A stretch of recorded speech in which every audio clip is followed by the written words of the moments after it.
after the senseless act committed a month ago by a man with an AR-15 in an American high school, I have decided to see change in my lifetime, and I encourage all of you to do the same. For too long, students have been confined to the sidelines, but today we stand here to just say no more. No more uncertainty about the safety in our schools. No more being scared to come to school. Sadly, for 17 students at Stoneman Douglas High School, they don't get to say no more. It is our duty to stand here in their name and call no more. No more uncertainty, no more being scared. It is time that America's schools are safe. Our children and teachers must be safe.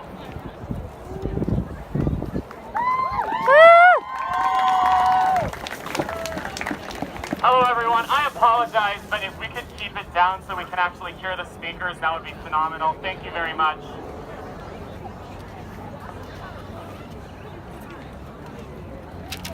We're all gathered here today in solidarity with thousands of schools across the nation who take a stand for school safety. I'm scared. A month ago, 17 students and teachers lost their lives. Students such as freshmen, sophomores, juniors, and seniors like us. Teachers such as coaches, mentors, and the people that are here to educate us. This shouldn't have happened. No one should feel unsafe in school and should not have to worry that their safety is at risk. There shouldn't be posts about where to hide during a school shooting when one does occur. Rather, there should be posts about what we can do to help out and make our schools safer. Creating a school safety committee is a good start. We need to do more. We cannot just stop here. We need to make our voices heard and reach out to our politicians. Some of us will be 18 next year, and we should all make sure to use our vote to encourage our representatives to do the right thing.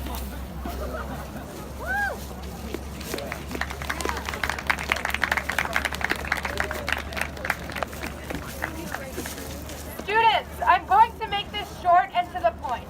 We stand here today on March 14th, 2018, to commemorate the lives lost exactly 1 month ago. However, we must realize that this shouldn't have occurred in the first place. Had there been enough precautions and security, we wouldn't be out here right now demonstrating. Had there been enough precautions, 17 innocent souls would still be in their classrooms at Stoneman Douglas High School. Each one of us walks through those doors every morning thinking that we are here to learn, to be educated, yet we don't know what the future holds. And I'm sure that the students at Stoneman Douglas High didn't either. We shouldn't have to witness our friends, our family members lying dead on the floor in front of us like they did. That is how their innocence was lost. There should be no need for marches, for protests, and for students screaming at the top of their lungs for things to change. Safety is a basic human right, and it shouldn't have to be asked for, much less fought for. Unfortunately, we can't change the events that have taken place over the last 2 decades. But the least we can do now is have our voices heard. Thank you.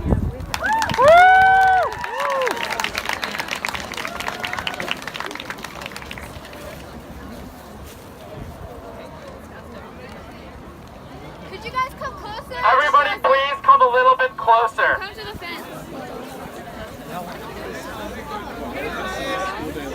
Also, could we have everybody to stop talking and listen to the speaker, please? Thank you very much.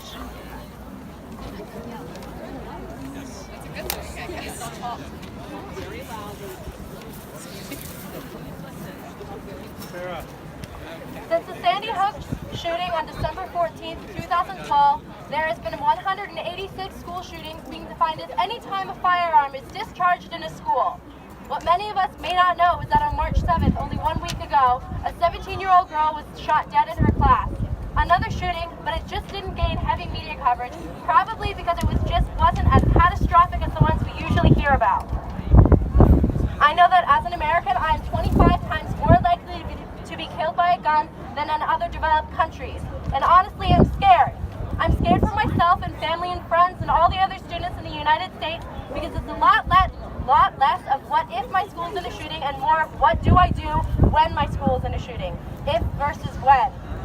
That's the mentality many parents and students share. I often think about what I would do if my little sister at Patapsco Middle School was in a school shooting. And the fact that that's even a thought in my head is terrifying. I want a solution. I don't want quick fixes like bulletproof whiteboards or walls or safe rooms or door jams to keep an intruder out. I don't want my school to turn into a bunker. I want a place for education. I don't want teachers to be armed. I want teachers to teach. The fact that we even need to begin preparing our students like this tells me we cannot even trust ourselves as a community, government, or country to effectively keep our students safe. I'm tired of being scared. I'm tired of seeing thoughts and prayers instead of plans and action and change. So do something. Do not tolerate one more shooting. Not one more.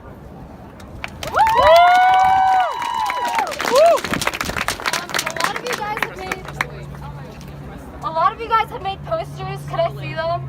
Could you guys hold them up? Because you made them for a reason.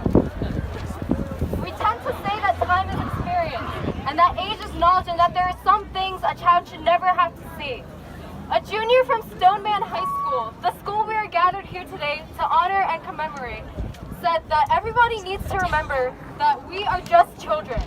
A lot of people think that disqualifies us from even having an opinion. People think that this is a fight between the set in stone American values and traditions that will never allow for change versus the televised liberal propaganda which commercializes change. This is not about politics. This is not about choosing between our right to property and our right to life, which for some reason opens an endless pool of debate.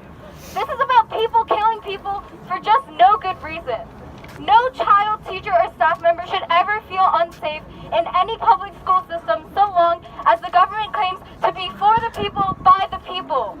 We invest in a system that we expect to provide the youth with not only an education, but a safe, healthy environment to grow and excel, not to die.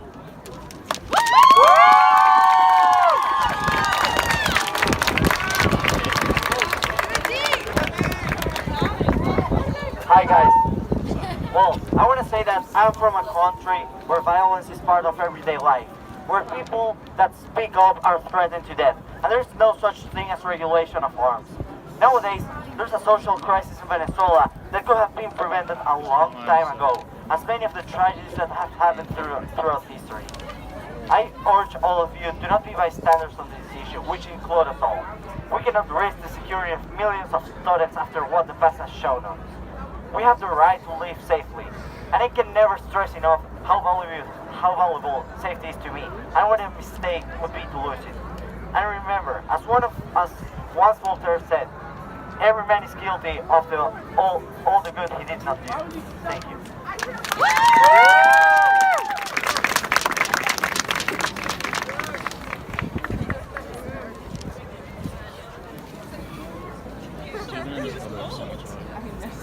I'm going to be the last speaker for this, and I ask that everyone just be quiet, please, for this last little part.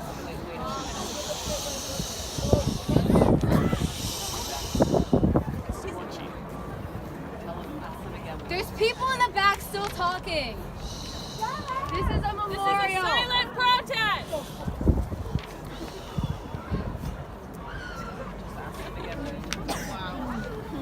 Please have everyone's attention, please. I'm going to start reading. On February 14, 2018 at 10 a.m., 17 students and adults at Marjorie Stoneman Douglas High School were killed in Parkland, Florida. I will now take a moment to honor them with a reading of their names.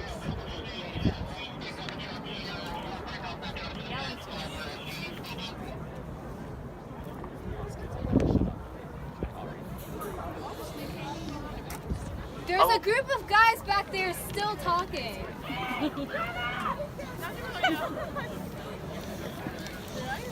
Please remain respectful. Alyssa Olidoff, Scott Beigel, Martin Duke Anguino, Nicholas Dorette, Aaron Feist, Jamie Gutenberg, Chris Hickson, Luke Hoyer, Carol Loran, Gina Montalto, Joe Quinn Oliver, Elena Petty, Meadow Pollock, Helen O. Ramsey, Alex Schatcher, Carmen Shettrump, and Peter Wang. I would like to take a moment of silence in honor of their lives.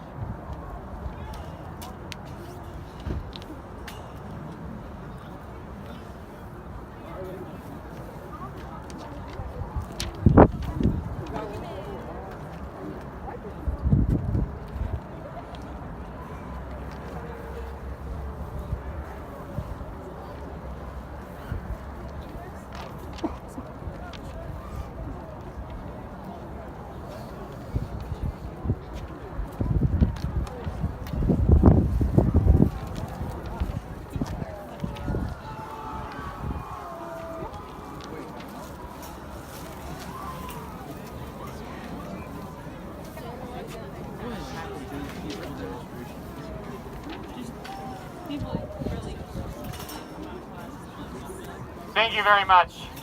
And thank you very much for all coming to show your respect. If we could all get back to our third period classes in some form of order, that would be very phenomenal. That'd be very nice. Thank you very much.